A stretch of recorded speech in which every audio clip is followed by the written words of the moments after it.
Are you ready for me, Madam Chairman? Okay. Go ahead, Director Schober. Thank you so much. Good afternoon, Chairman Newsom and members of the House TRWCR Committee. I'm Diane Schober. I'm the Executive Director at the Wyoming Office of Tourism.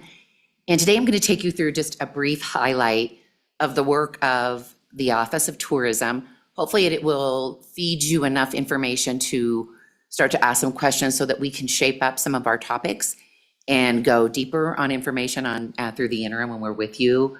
But just in a brief time today, this is really just a bare glance at the depth of the work. And with that, if you're all right, I'd like to share my screen, and I have a presentation, hence the darkness, so that maybe you can see the video screen a little bit better. But you did receive, I sent you a link to the presentation online so that you can look at it at your leisure too. All right, Pierre, fingers crossed, because when we did this in test run, it worked perfectly.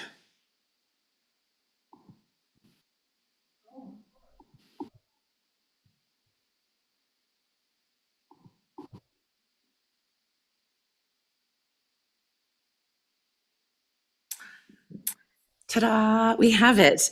All right, with that, I'll go ahead and proceed on with, and I'm going to go through this in somewhat rather quickly. If you want to interrupt with questions, of course, or if you want to wait till the end. I know we have an official bill signing that all of you want to attend, and so I'm working against that as a time frame as well. The Office of Tourism is responsible for promoting our state, not only as a travel destination for the purpose of driving leisure travel, but also through the work, the messaging, the imagery, and everything else. We're enhancing Wyoming's image across the nation, around the world as a dynamic place to live and work. We understand that, these are all married in many ways. Residents and visitors enjoy many of the same things. And so when you can have an export economy like travel, and you can utilize it and it can still benefit residents, you really are enhancing that prosperity for communities across Wyoming and contributing to the quality of life for our residents. Everything that we do is based around our strategic plan. This is updated every 2 years, required to submit it with our budget. So this is the current biennium strategic plan. We sit in 4 primary lanes: grow the statewide impact from the visitor economy. And then there are key objectives that we are set ourselves up for to measure against, to make sure that we're seeing how well we're tracking. Elevate our partners, which is about stakeholders, both business community, local governments, communities. You would be considered partners with us as well. Championing the destination and the brand is Wyoming, right? And everything that we do and how we message it fits under a brand platform to create awareness and drive visitation. And then certainly we're always looking at our own internal operations as an organization and how efficient we are with our processes and our talent. And so we'll go through each of these areas in just a very highlighted summary of our work. So growing the impact of the statewide visitor economy. These are preliminary numbers. We just got these at the end of January. They're done, we hire a firm, an economics firm out of Portland, Oregon, Dean Runyon Associates, blue ribbon firm, highly recognized in many vertical industries, but travel and tourism is one of them. And the preliminary numbers for the calendar year 2023, that there were 8.6 million visitors, up only 1.7%. So we didn't grow visitor volume as much, but certainly they spent more. And that's really a good trajectory for where you want to go in increasing the economy of tourism. 4.7 billion in travel spending, that's up 2.6% from 22. That's money going into businesses and organizations and services in the state of Wyoming. I used to use the example of it's going into the cash registers across Main Street, but I don't think anyone uses cash registers anymore. It's all like swipes and everything else, but you understand the purpose of what we're saying. That in turn generated $260 million in tax receipts. That's total tax receipts: sales and use tax, lodging tax, motor fuels, consumption. All of these contributed by the travel economy, up 5.2%. And certainly not lost on, I know any of you or any of us, that this industry is the largest private sector employer in the state of Wyoming. Over 33,000 jobs, that's up 2%. I noticed from just ANI's Economic Insight last month alone, The leisure and hospitality sector had the largest job growth of any major industry for that month. We also look at how do we impact lesser known areas across the state of Wyoming. I think this is something that as policymakers, you all have asked many times of the Office of Tourism. How are we measuring that?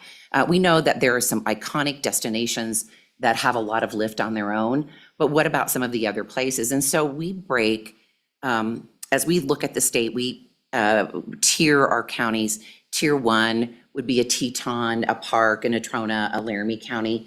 Tier 2, Sweetwater, Campbell, Sheridan, in that section. And then there's Tier 3, and there's 14 counties in Tier 3, and they're really the smaller counties. They have a lesser capacity to host visitors. And so one of these Tier 3 groupings that we do is in the Bighorn Basin. And so it's Bighorn, Washakie, and Hot Springs County. And one of our objectives that you saw in the strategic plan was to increase overnights in target areas of the state. And there is a service, STR, which measures hotel demand. It's used by almost all 50 states for measuring hotel performance. And so when you look at Q3, which is the July, August, and September of each year, of looking at 21, 22, and 23, those are the months really where we would have the greatest opportunity to influence visitor travel and demand. In 23, up 5% in hotel demand in those 3 counties collectively from 21. And so we're tracking this, and certainly the Office of Tourism is not the only person who's pushing to drive demand. There are local lodging tax boards who are working on it and other efforts, but the working together and in conjunction, this is what we want to see. Can we actually drive the overnights in these lesser known areas? And then similarly, is to distribute visitation to lesser known locales. And this is done through a lot of geolocation data and tracking and looking again at the same areas. So we're comparing, what this looks like in the Bighorn Basin, Bighorn, Washakie, and Hot Springs County from Q3, from 21 to 23, a 6% increase in visitor share during those quarters. And so we will continue to monitor this and look at it and see how marketing efforts locally and what we're doing to continue to increase that. And so, and we have this for other areas too, some in the northeast corner of the state, other places where our smaller communities are located. Another primary focus of what we do is to help local communities be visitor ready. How do we elevate those partners, those communities like we just talked about, those lesser known locales, or the Laramie counties also. And so when you look at this particular slide, you can see that across the state, there are a variety of things that we're doing, working directly with local lodging tax boards, maybe the community college in that area, their economic development offices, but the Destination Development Program, which is listed at the top, it's a dark green dot, that's a program that funds projects above and beyond what the local destination collects in their local lodging tax, and it's for new programming, new program development. You're gonna see some examples of that in just a minute. TREX is tourism, research, outreach. I can't remember what the EX is, oh my goodness. But these are a series of almost customer service calls that our team makes with all of the 28 lodging tax boards across the state. We do it with a regular cadence, making sure that they're aware of marketing cooperative opportunities, all of these other things. Do you have questions, concerns? How can the Office of Tourism best help you? And a lot of personal outreach visits into those communities. Trade fam trips are familiarization trips, utilizing wholesalers, tour operators who are looking at building new itineraries. We just had a winter fam in that was went from they were in Yellowstone, and then they came down and visited some of the northern part of Lincoln County. And already out of that, just in January, 4 new itineraries are being built around some winter activity in Wyoming. And so all of these familiarization tours are, what we're trying to do is not have them replace a tour, but add new dates and overnights. And a lot of the focus has been along that eastern side of the state, going from Cheyenne up through the northern part up to Newcastle and then to Sundance. And we've had great success with adding a couple of brand new itineraries around the Great American West. So that part is working well. Themed itineraries would be around maybe the brew breweries or ranching or maybe dinosaur digs. So those kinds of things, constantly adding themed itineraries. And then Brand USA is the United States Tourism Office. We do a lot of cooperative and marketing through Brand USA. And there are a lot of partners that we're doing cooperatives. We're co-oping the co-op from Brand USA with partners across the state too. And so you would see that. And we continue to want to have this entire map be full of dots and full of areas of where we are working more closely with our local communities. One of our other strategic objectives is to seek out like-minded brand partners to extend our marketing effectiveness. And so the Wyoming Game and Fish Department, Wyoming Parks, my colleague Dave Glenn is here, the Outdoor Recreation Office, WYDOT, the Business Council, Dude Ranchers Association, Outfitters and Guides, State Fair. Just from February of last year to February of this year, there have been 37,000, there's a little typo on that one, but it's right about 38,000 direct partner referrals from Travel Wyoming to these agencies. And so if you go to the Game and Fish, you can get where can I find out to buy a fishing license? Can I get apply for a hunting license? If you go to state parks, there's a link there for how do I make camping reservations at some of the state parks. And so we're trying to make sure that for the visitor that it's sort of a seamless activity and they can connect to these other areas and things that they need to do. Last year in our budget, we asked for $5 million on a biennium to do the destination development and really increasing the locals' capacity to create revenue generating demand.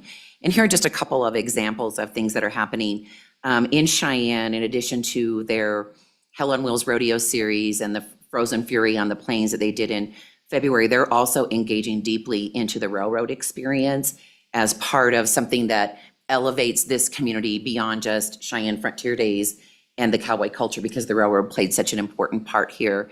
In Sweetwater County, they've invested in a series of wayfinding, and you'll see the wayfinding signs in Sheridan County with they took over the Burgess Junction Visitors Center, which now is, if you haven't been up there, you really need to go. It's such a beautiful area and a beautiful visitor center. I know many of you in your own communities, there's great programs happening in Campbell County and in Carbon County, in Park County. We just talked about that, Madam Chairman.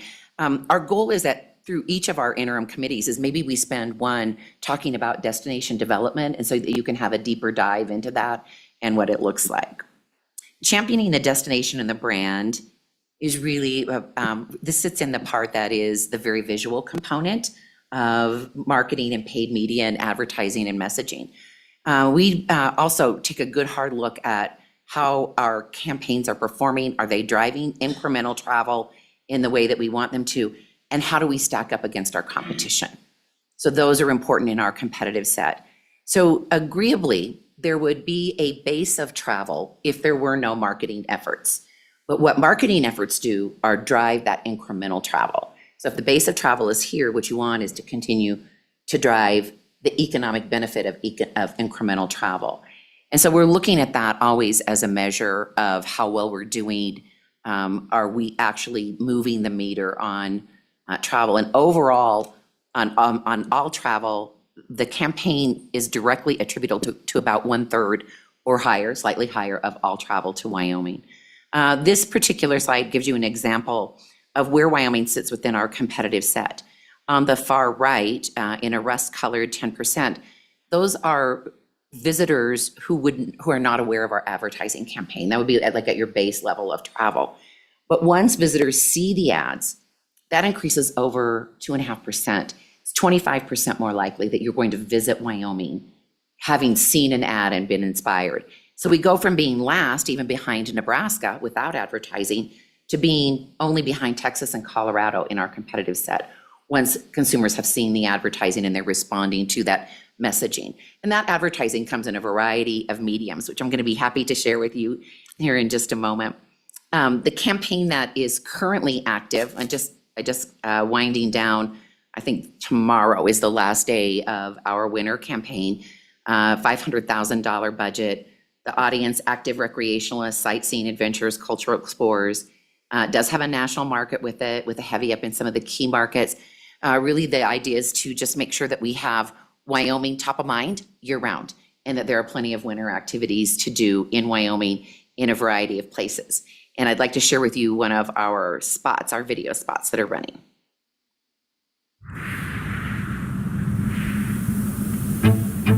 Beyond the borders of comfort and predictability lies possibility. Because reward is reserved for the undaunted. Here's to what's ahead. Truth lies west. So, some of the really great visuals. And then that is also supported with a whole digital campaign. Expect a warm winter welcome, leave boredom behind, your guide to the guide of the great unknown, the reward awaits. Just a series of a variety of channels that we're using in our media campaign around winter. We also have a hospitality campaign, which we launched 2 years ago to help support job growth and recruitment for this industry. So we work in partnership. The ProStart program, which is available in high schools across the state, is really ground zero for developing career paths for this industry. And then there's the WIP initiative, which goes through community colleges, and then the Worth initiative at the University of Wyoming. Worth also encompasses programs not only at the Hobbs School of Natural Resources, but the Business College and the College of Agriculture. And Worth stands for Wyoming Outdoor Recreation, Tourism, and Hospitality. This is a program that we invest about $500,000 in. It's targeted at students and parents. It's in-state, predominantly targeting Wyoming, potential job seekers, but also people seeking a career path. And then also we target within 300 miles from the border. If you went in through the site, you could link in through, you could go to the universities, you'd see a job board for a job path. This happens to be Sam Barkey. I don't know how many of you have ever eaten at the Prime Rib Restaurant in Gillette, Wyoming. Fabulous restaurant. You know it well, Representative Angelos. But we try to feature people who have a career in this industry throughout the hospitality campaign. We featured Keeler up at Brooks Lake Lodge. He talks about his great outdoor experience after his day of work, snowmobiling or fishing, a day in the life of a caterer and services manager, a fishing guide, of a culinary arts teacher. We also have a University of Wyoming hospitality student. So if you go, and anyone going and linking and going into this microsite is going to see all of these examples. And then clearly the payoff is not just the job, but the environment in which you get to work. After work, get down to business. Plenty of rewarding paths to take. There's a variety of other creatives that go with this. If you're in Casper or Cheyenne or near Rock Springs, you're going to see some digital billboards that are out this year too. In this, job openings in the Great Wide Open, help wanted, adventure guaranteed, rewarding careers, a cubicle not required. And it had a great payoff last year when we launched this campaign. And so we're continuing to hope to support the industry with inspiring people about the joys of hospitality and tourism. Diane, real quick, so just kind of, this is too in the minutia, let me know, but for these digital billboards, do you do your ad placements themselves, or do you work with an agency that then goes out and buys up billboards and all that kind of stuff? Madam Chairman, Representative Western, we actually work with an agency that goes out and procures those, because a lot of them are owned by a national company, and so you can negotiate a better deal that way. The summer campaign, which will be kicking off next week, we're spending about $6.5 million in paid media advertising, active recreationalists, sightseeing adventurists, cultural explorers. Again, these are ways in which we can start to target and segment audiences so that we're aligning the message with the product to the right audience. So that then these are laid out with really surgical precision, and the strategy behind it is deep. The data that feeds all of this information is done through a variety of sources and gathering so that there is a payoff and a return for this investment. And I was talking to you about the ad ROI earlier. We're measuring that every year as well. This is a big example of how you would see our marketing approach. You'd see the Green Sphere, the national marketing campaign, fortunately for Wyoming, 2 years ago when the state passed the statewide lodging tax and we were able to increase our budget, it gave us a lot more marketing power, put us on a much more competitive position with our surrounding states.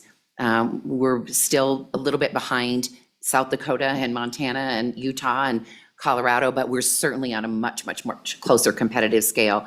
And we were also able to broaden, to go to a national campaign. So we're reaching people in Florida and New York and in the West, in Colorado. I mean, it's because it's not about where they live, it's about what did they want from a vacation? What is their value set? Does the great outdoors inspire them? Does the American West inspire them? And those people can live anywhere. And so we want to be able to target those people specifically. And then we do some heavy up in key markets where you can target in some of your advertising. You can see from the pie chart a breakdown of the total marketing budget, a base plan, a marketing cooperative plan, hospitality, and then statewide billboards. We also invest heavily with marketing partners because that helps us maximize our budget and extend it. You'll see on here a lot of online travel agencies, but there's also some lifestyle, search, and then places like Spotify and Pandora for media, podcasts, other kinds of entertainment. We have a very robust YouTube channel, but these are just some of the marketing partners that we'll be using. And we also extend a lot of these partnerships to local communities. Like Hopper is an online travel agency, and we have a co-op program that's set up within that for local communities to buy into. So any one of your local lodging tax boards can buy in then at a discounted rate based on what the state is investing in through these OTAs and these other partnerships.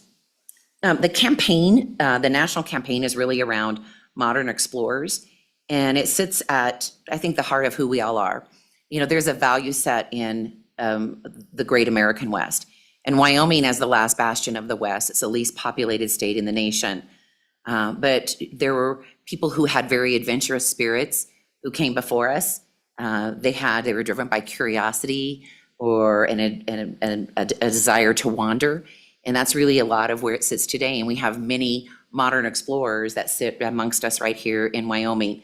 And so that has been the focus of the campaign. We launched it 2 years ago, starting with Jimmy Chin and Tim Trites and Taylor Thoman and Jess Oldman. I think hopefully you all know who those folks are. Tim's with the distillery in Pinedale. Jimmy Chin is a climber and a movie maker. He has a home in Teton County, but does a lot of his work in Fremont County, where we've done a lot of filming with him. The Thoman Ranch is down in Sweetwater County, and we had started out with working with her grandmother, but Taylor, a young 12-year-old, caught the hearts of everyone who watched the storytelling, and so we featured her much more prominently. And Jess and his family have a wild horse sanctuary right in Fremont County. And so within those, there's stories that we're utilizing with each of these. This year, we added 2 new modern explorers. Arvid Ase, who is an interpreter at Fossil Butte National Monument. I don't know if any of you have ever had a chance to meet him, but he is just the most interesting man. And I'm going to introduce you to him here in just a minute. And then Elise at Gorino, who's with River Cooperative, are 2 of our new modern explorers. But leading into that, I want to share with you just a spot that is every explorer. This is a way that anybody can be a modern explorer in Wyoming. This is our national spot that's running right now. Some ride rapids. Some ride ridges. Some dig deeper. Some climb higher. But alone or together, every explorer seeks their own path and the promise of what's to come. The truth lies west. And then I'm going to introduce you now to both Arvid and Elise.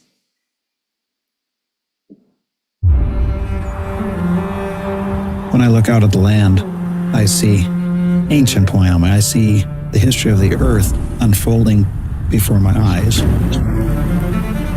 Much of Wyoming is open. You can see the rocks, you can see them exposed, and you can see the story of the earth in faults and folds and tilted layers.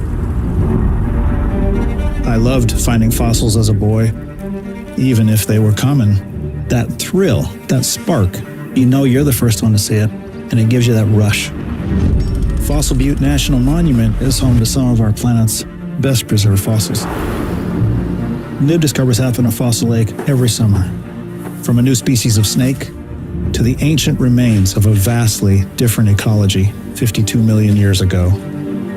And our findings at Fossil Lake are so well preserved that even children can recognize, hey, that's a fish, that's a turtle, that's a crocodile.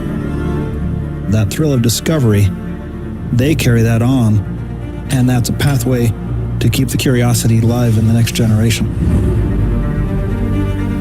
But there's so much more yet to discover, and I'm so glad I get to be even just a small part of that future. I'm Marv Adosa, paleontologist and museum curator at Fossil Butte National Monument. One of my favorite lines is when he says that it's the path of discovery and creating that curiosity in children to carry on. And then I would like to introduce you to Elise. Wyoming is a landlocked state, but water is our lifeblood. It connects everything and everyone. The beautiful thing is how clearly you can see that water start as a snowflake. You can see that water start as a spring. And you can follow it as far as it goes. There's a sort of flow that takes over that I fell in love with. When someone climbs in a raft, it simplifies everything. It teaches us there are no boundaries for where water flows. Wyoming Rivers Co-op started because we wanted to create something that was more meaningful and connected people to the rivers and the watersheds that they live around, to help them ask, how are we using water? How are we protecting water? Going downriver can change the way you live, think, and act. It's also just a lot of fun. It's something we want to help everybody experience. I'm Elise Guarino, co-founder and guide for Wyoming Rivers Cooperative.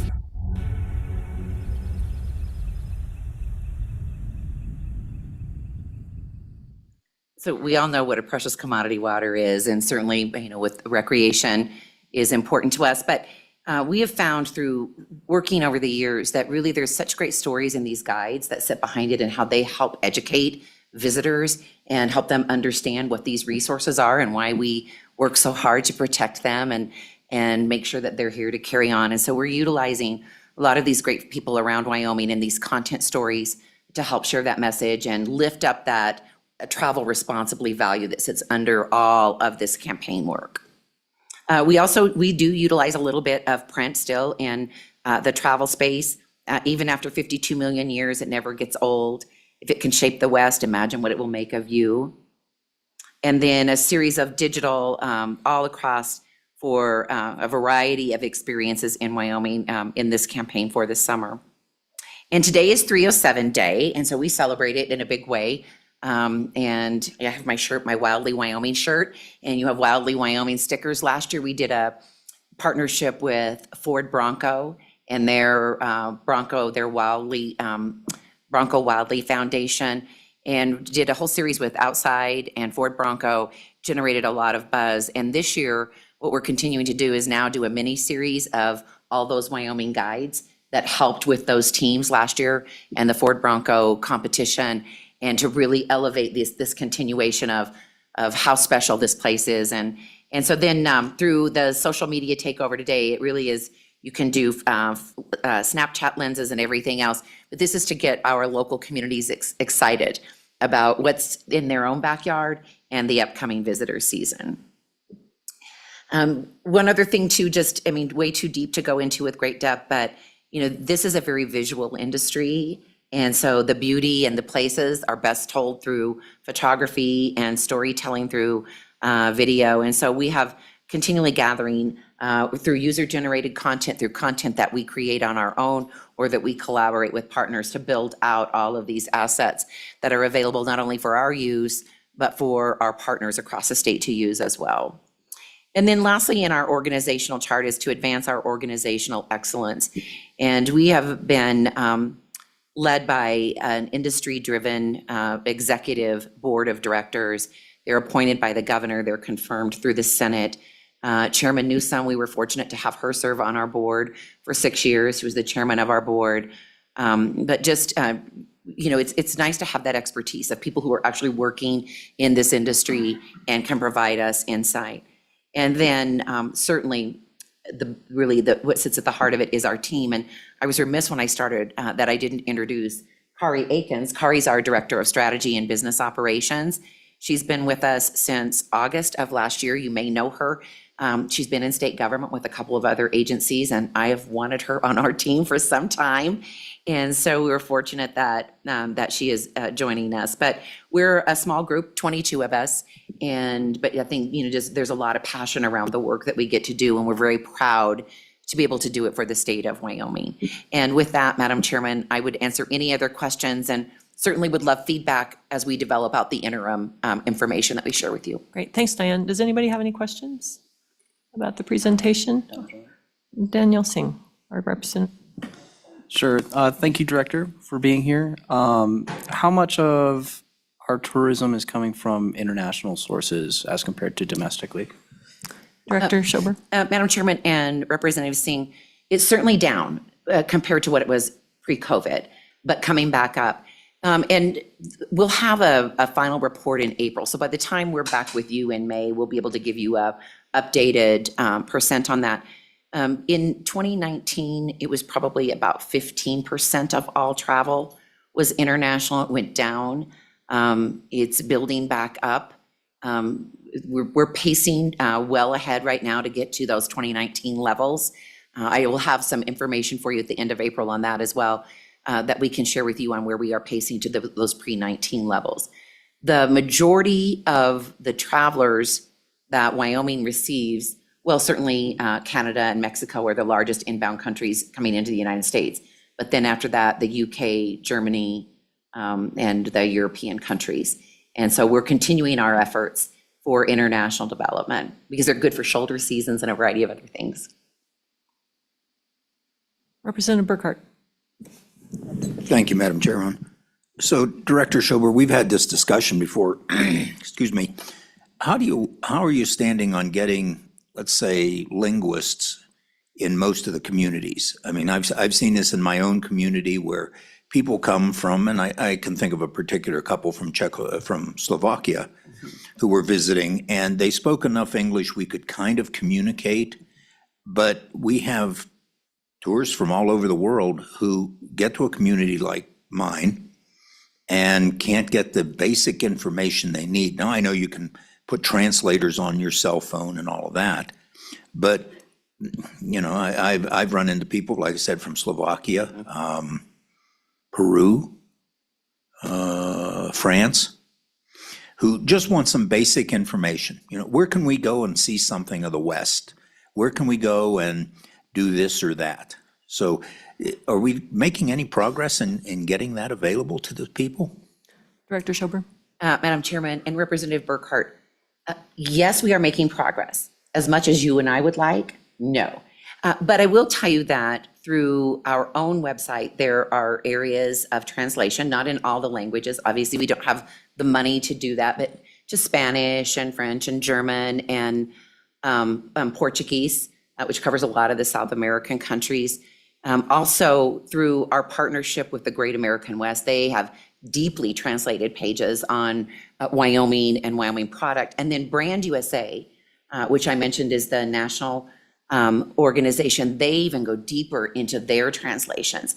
And we spend a lot of money with Brand USA for Wyoming content to be built out, and a lot of that is specifically translated content for Wyoming. And so there are steps that are being made. We have the Destination Development Program, and some of our communities are using it for some additional international development, trying to not just bringing the folks in, but taking care of them while they're here to assure that they have that experience.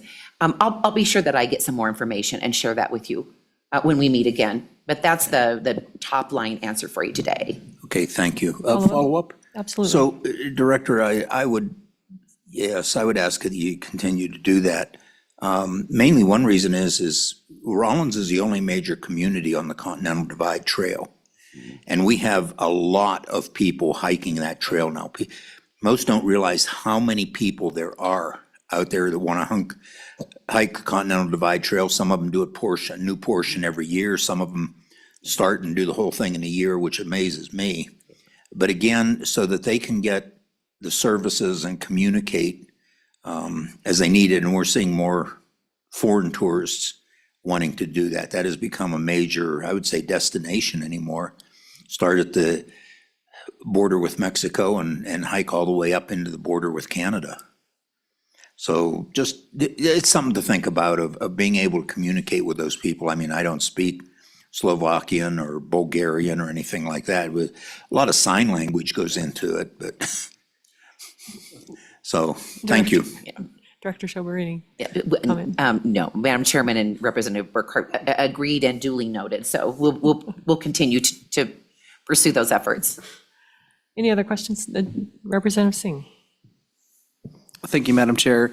Director, some other information that I would be interested in, I'm not sure if you have this available, would be where are these advertising campaigns for the tourism, social media ads? They look great, they look fantastic. What audiences are they targeting? Is it a specific age group? Is it a specific geographic area? What's going on there? Director Schober? Madam Chairman and Representative Singh, more than anything, it's targeting lifestyle. And so that, you don't want to have, we're a predominantly outdoor recreation state. Even if you're here in the summer and you're sitting and watching a rodeo, you're still outside. So we're not going to be looking for high-end luxury shopping, high-end nightlife. I mean, that just isn't part of our product. And so that's really about targeting the lifestyle that fits. We have a heavy emphasis on people who have an interest in the West and Western culture, in outdoor activities, family activities, families. But we'll bring you some more. I pulled a slide out of this just because it was too much information on the breakdown of the campaign and the audiences and the channels we choose. It's quite layered and quite complex. But I'm happy to share that with you because we're proud of it. Very proud of the work that goes and sits behind it. Hello? Okay. Thank you, Representative Madam Burkhart? Chairman. And just a comment, Director, I've traveled and I've seen some of those ads in those markets. And it's kind of interesting that you're watching, in an area, local advertisements and then have the why. That's why ad come on.